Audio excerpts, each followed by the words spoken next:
पवारांचं आडनाव फडणवीस असतं तर पवारांना कुणी विचारलं नसतं अशी टीका आता सदाभाऊ खोत यांनी केलेली आहे। तळागाळातील समाज मोदींच्या पाठीशी उभा राहील असा विश्वास सुद्धा सदाभाऊ खोत यांनी व्यक्त केलाय। दरम्यान आमदार रोहित पवार यांनी सदाभाऊ खोत यांना आता चांगलंच प्रत्युत्तर दिलंय।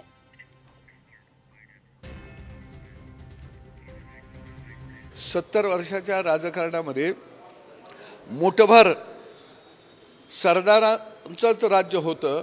या सरदारांना पायाखाली कचा तोडवण्याचं काम जर या महाराष्ट्रामध्ये कुणी केलं असेल तर ते देवेंद्र फडणवीस या माणसानं केलं आणि म्हणून शरद पवार सारख्या माणसाला त्याची जात काढावी लागली।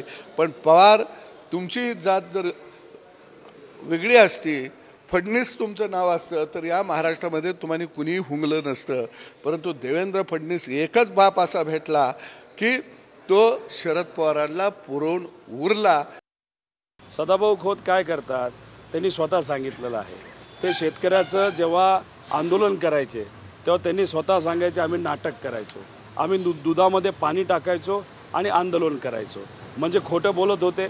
आता इथं देवेंद्र फडणवीस एकच बाप उरला आहे, म्हणजे त्याचा अर्थ कुठेतरी मला असं वाटतं की ते म्हणतायत की आता शेवटचा काळ हा देवेंद्र फडणवीस साहेबांचा आलेला आहे।